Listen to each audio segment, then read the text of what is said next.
Bon, bah, ce matin je suis tombé du lit. J'ai voulu démarrer assez de bonne heure, donc à 5 h j'étais dans le champ. Là il est 6 h mais j'ai déjà fait une partie par là. J'ai patienté avant de vous montrer un peu parce que les conditions étaient un peu brumeuses et puis à l'intérieur c'était plutôt voilà, brumeux.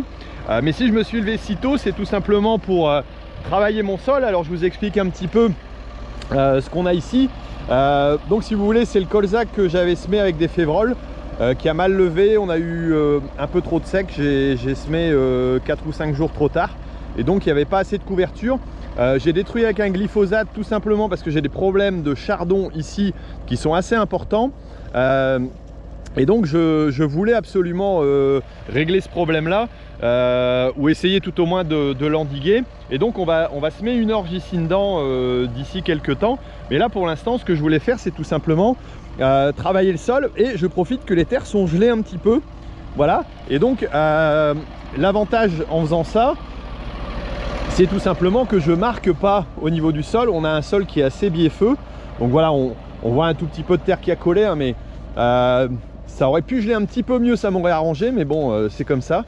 Voilà, on voit qu'au niveau des traces, c'est pas trop important. Ça va pas me faire de gadou, je pense pas. Et donc j'ai voulu passer un coup donc de vibro ici pour tout simplement mélanger un petit peu la terre pour dégager l'herbicide qui avait été fait sur le colza. Voilà, donc pour retourner un petit peu, et je vais vous montrer comment tout simplement je prépare ça, comment je règle un petit peu la machine. Alors déjà pour commencer, bon là on est sur un 720, donc avec les pneumatiques qui ont été gonflés à la bonne pression. Ça c'est hyper important parce que tout simplement ça me permet de moins patiner, hein, et on va le ressentir un petit peu, même si voilà ça glisse un peu.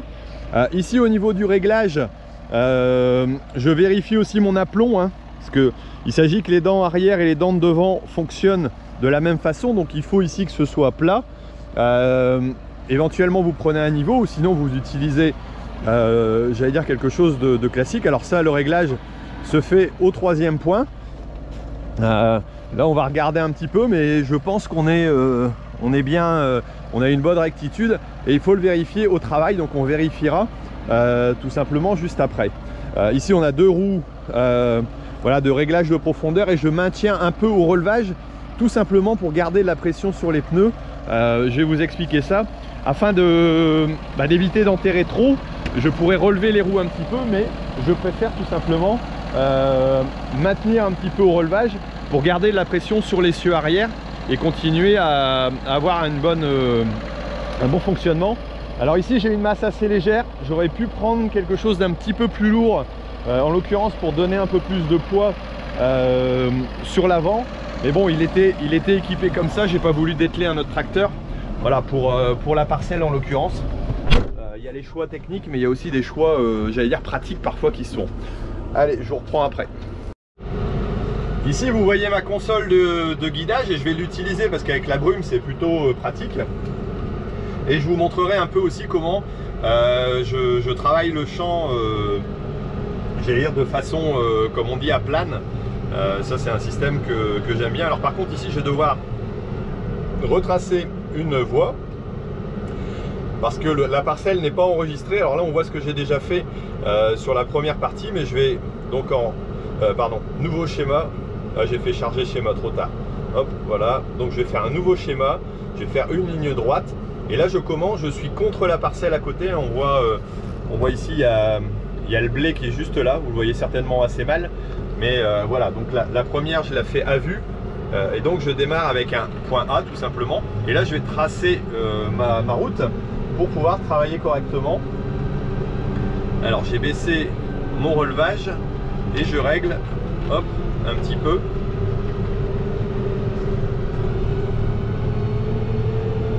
Et on va descendre, aller voir tout simplement mon réglage d'aplomb, et puis si mes largeurs sont bonnes. Bon désolé il fait noir, mais j'aurai certainement fini le champ quand ce sera arrivé. Alors on voit au niveau travail du sol, ça mélange un petit peu.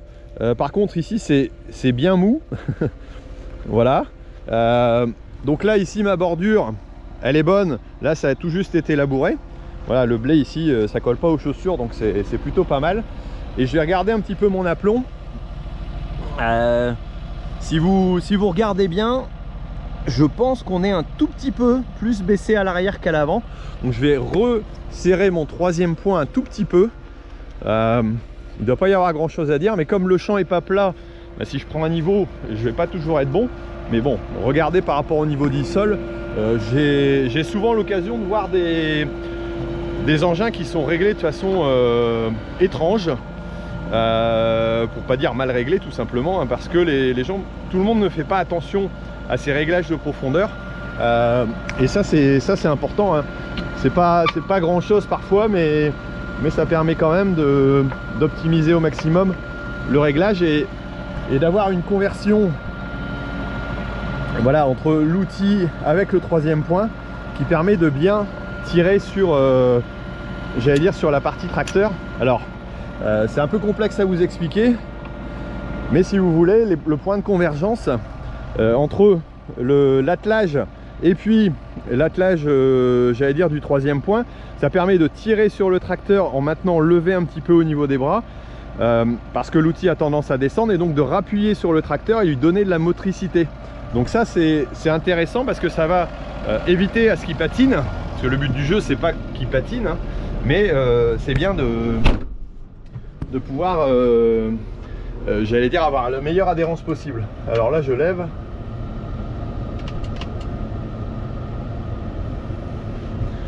Hop, voilà.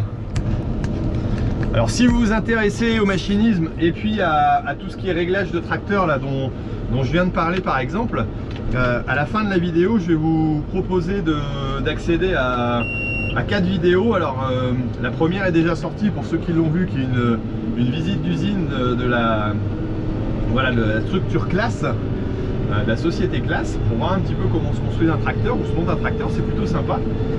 Et puis il y en a voilà, une deuxième sur la partie mécanique et une troisième qui est plutôt sur justement cet équilibre tracteur-outil, comment on règle la pression des pneus.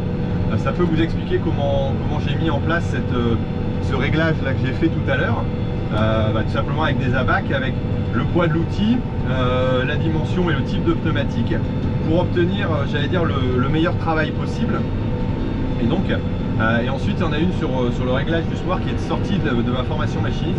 Donc si ça vous intéresse, je vous mettrai le lien ici juste en haut à droite de l'écran, à la fin, ou tout simplement en dessous dans les commentaires. Vous pourrez voir dans la description plutôt, vous pourrez voir comment ça va. Alors là ici, ce que je m'amuse à faire, hop, je vais peut-être allumer mon écran, c'est que je vais jouer donc sur mon troisième point pour le maintenir levé un peu. Voilà, j'ai vérifié ma profondeur de travail de sol. Alors par contre j'ai oublié ma bêche, ça c'est dommage, mais voilà, je travaille avec le relevage pour pouvoir avoir j'allais dire un bon travail. Alors je vérifie bien là sur le côté pour pas labourer, dégager le blé du voisin quand même. Bon, je sais bien que c'est un collègue, mais c'est pas une raison. Et donc là je surveille, donc voilà. Ici j'arrive à une borne, donc je vais faire attention. Hop, voilà, je vais ralentir un peu. Et là on va voir à côté le colza du collègue, qui lui est super réussi. Ce qui est dommage, c'est que j'ai pas réussi moi à semer en même temps, parce que c'est vrai que lui on voit il est bien parti. Voilà, mais bon, ça fait partie des choses de la vie, comme on dit. Là c'est pareil, je fais attention pour ne pas foutre en l'air son colza, et je vous reprends tout de suite après. Voilà, on arrive au bout du champ, donc là je vais tout simplement faire mon point B et j'ai ma ligne qui va se tracer. Et là ce que je vais faire, hop, attendez, je vais bien vous montrer, c'est tout simplement prendre, voilà, hop, j'arrive à la fourrière, ça bouge un petit peu, c'est parce que la caméra est sur le, voilà, sur l'appareil. Et là je vais mettre tout simplement hop, sur le côté, je vais mettre en position 1, 2, 3, 4, 1, 2, 3, 4, 5 pardon, pour laisser tout simplement 3 planes. Donc là on va 5, voilà, hop, je vais enclencher sur celle-là, j'ai rien qu'à appuyer sur mon petit bouton, si ça veut bien, hop, il n'a pas repris, donc ça arrive. Hop. Voilà, là ça y est, il est enclenché, on voit le petit bouton vert. Là maintenant je peux rebaisser. Et donc là je suis parti. Alors si j'ai laissé tout simplement 3 hop, je remets la trace comme ça marche. Si j'ai laissé 3 planes entre deux, c'est tout simplement pour pouvoir tourner autour du champ à la fin et afin de pouvoir fignoler sans avoir à faire beaucoup de traces au niveau des fourrières. Ça me permet de faire un tour complet avec 3 fois le passage. C'est ce que je fais lorsque je sème, et c'est vrai qu'avec le RTK ça permet ce genre de travail plutôt positif.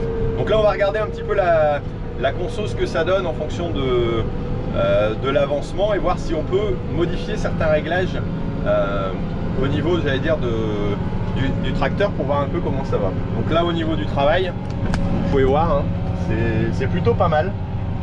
Je suis plutôt content. Voilà, on voit que l'outil travaille a priori assez plat. On a un peu de traction. Alors on va prendre tout simplement, je vais enterrer un petit peu. Voilà, et là on entend tout de suite, hein, le tracteur qui va avoir plus de mal. Bon, bien sûr là je travaille plus profondément, mais c'est pas mon intérêt. Voilà, je remets mon réglage comme il était, ce qui permet de diminuer ma consommation aussi, hein. Ici on va avoir, hop, le compteur de consommation sur le tracteur. Hop, on va partager ça avec vous. Ça bouge un petit peu. Voilà, alors là on a la consommation en litres à l'heure, hein.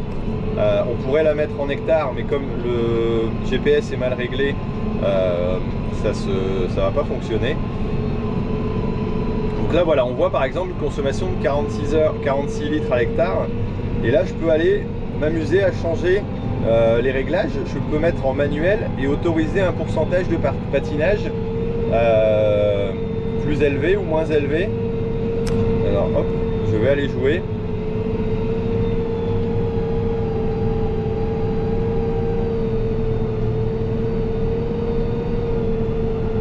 Plutôt un pourcentage de baisse de régime ici.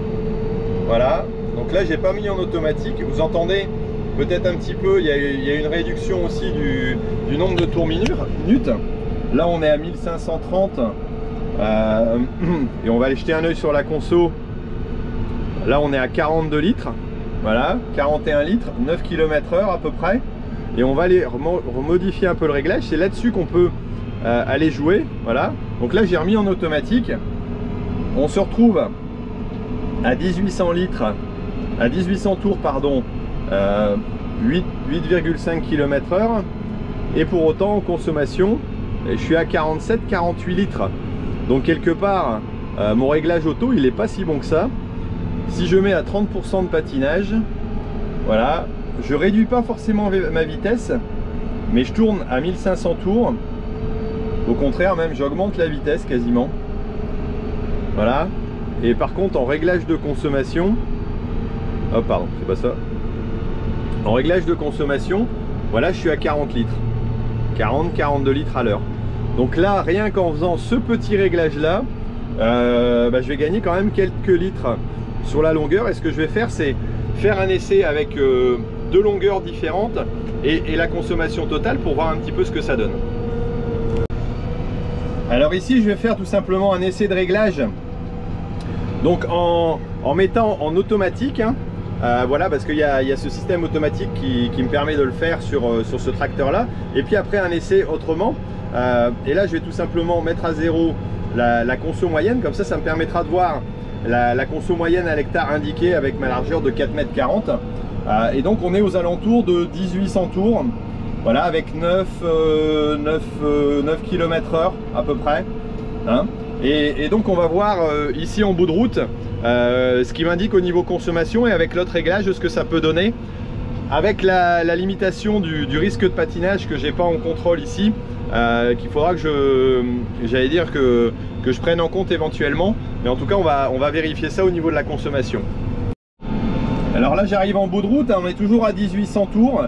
On est passé à 10 km/h à peu près environ, parce que là on a tout simplement un peu plus de facilité dans la parcelle, et avec un décalage qui est toujours de l'ordre de 1 km/h à peu près au niveau patinage. Voilà, et on est à 9,1 indiqué moyenne conso. Voilà, 0,3 au total litre hectare, mais là il doit y avoir une erreur de bug. Et on va essayer tout simplement la modification donc du réglage d'autorisation de baisse de régime, donc qui est indiqué là sur le contrôleur. Donc là on va tout simplement passer au suivant et je vais réinitialiser le compteur pour pouvoir vérifier ce que ça donne. Mais vous allez voir, on entend tout de suite la baisse de régime rien qu'au bruit. Alors ça c'est un travail qui se fait à l'oreille. Hop, voilà, j'ai baissé.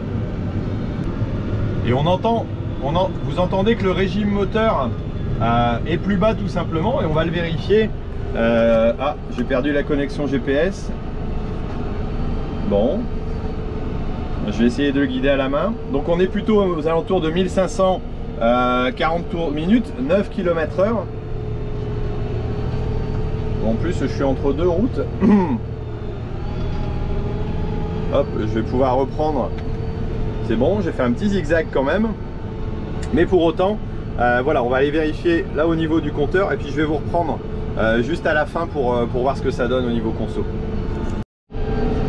Voilà, alors là on voit qu'on reste aux alentours de 1500-1600 tours minutes à peu près, hein, avec une vitesse indiquée au compteur aux alentours de 9, ouais, 9,5, et indiqué aussi avec un écart qui est un peu moindre, parce que là on est souvent indiqué à 8, 8,5, et ici aux alentours de 9. Donc voilà, on a ce petit écart là. Et si on va voir la conso, voilà, là on nous indique un peu 8,8. donc on a baissé un tout petit peu par rapport à tout à l'heure, ce qui veut dire qu'a priori, si à vitesse constante en litres à l'heure on a baissé un peu, c'est qu'on a réduit notre consommation. Et je pense que oui, parce que en réduisant le régime moteur, en autorisant un peu plus de baisse de régime, on arrive dans les plages de travail, j'allais dire, du tracteur.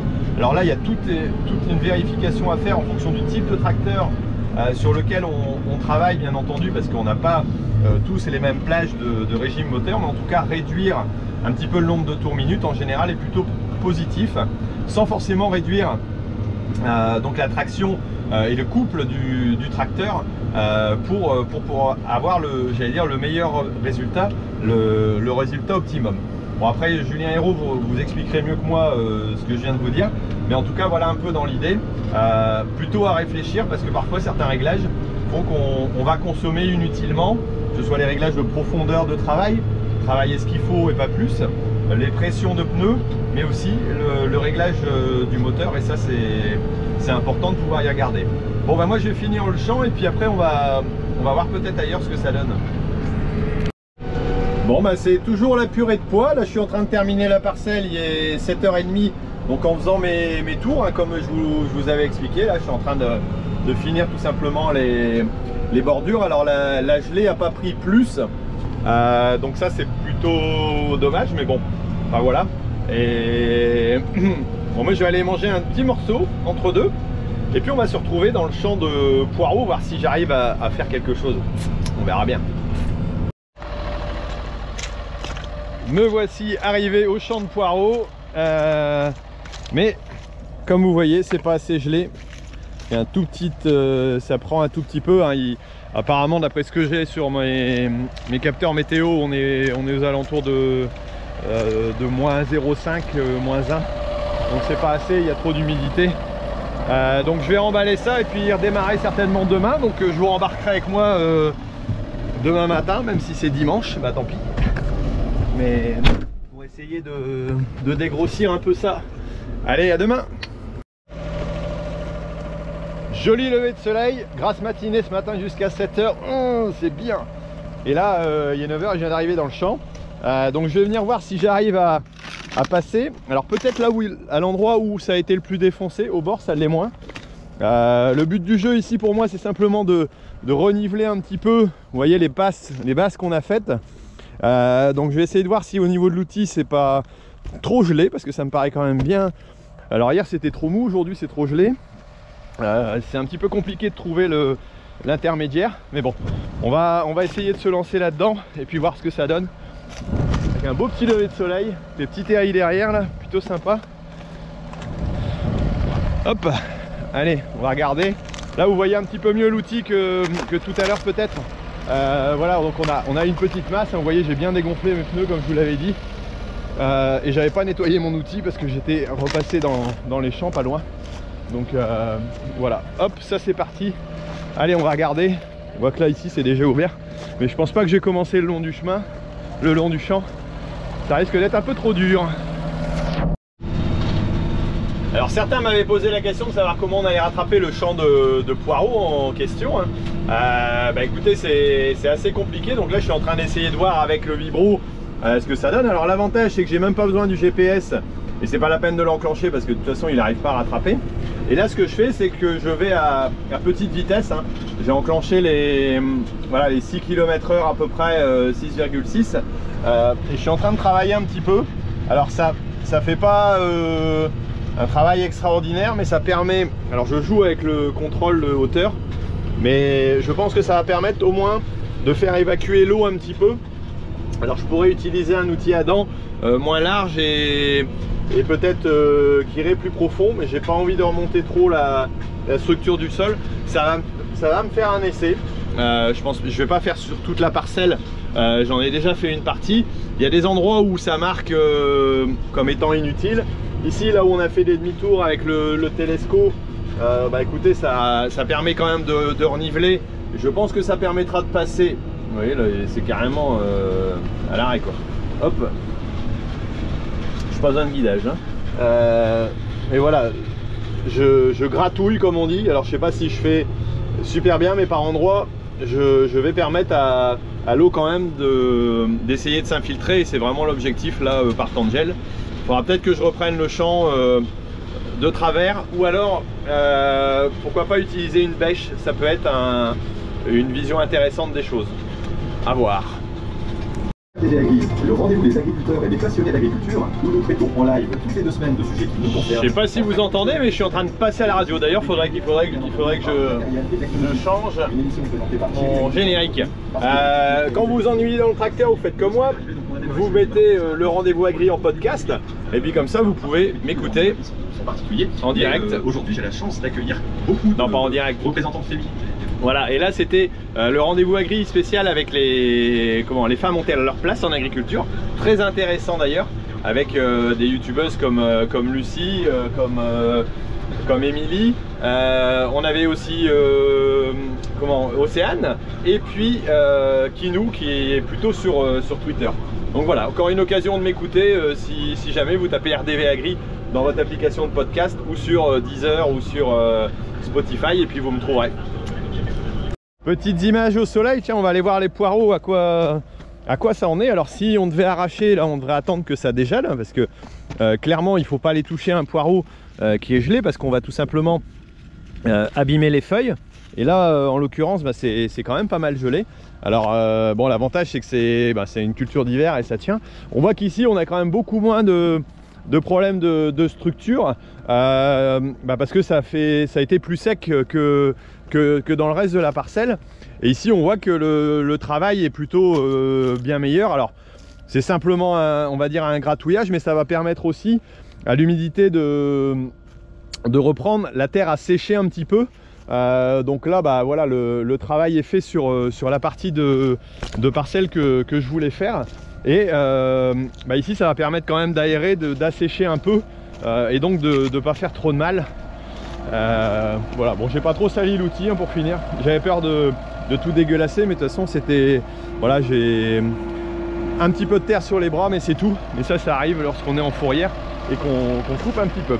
Bon bah écoutez, moi je vais vous laisser. Alors si vous voulez retrouver des vidéos machinisme, n'hésitez pas à vous inscrire ici en dessous parce que vous aurez l'occasion de pouvoir tout simplement recevoir 4 vidéos machinisme directement qui pourront vous aider à mieux comprendre voilà, le machinisme agricole, les outils, il y a une visite d'usine, il y a la présentation de matériel, il y a des réglages aussi d'outils comme on a pu voir un petit peu aujourd'hui dans cette vidéo. Donc je pense que ça peut vous intéresser. Si c'est le cas, n'hésitez pas à me laisser vos coordonnées et puis je vous enverrai tout ça assez rapidement. Voilà. Bon bah écoutez, moi je vais vous laisser puis je vous dis à bientôt sur Agriculteur d'aujourd'hui pour d'autres vidéos. Et pour aller sur les vidéos machinisme, vous cliquez en haut à droite de votre écran. Comme ça, vous aurez tout simplement l'accès aux vidéos, ou ici en bas dans la zone de commentaires, je vous le mets. Allez, moi je vous laisse et puis je vous dis à bientôt sur Agriculteur d'aujourd'hui. Ciao. On a des beaux terris quand même, hein. Sympa.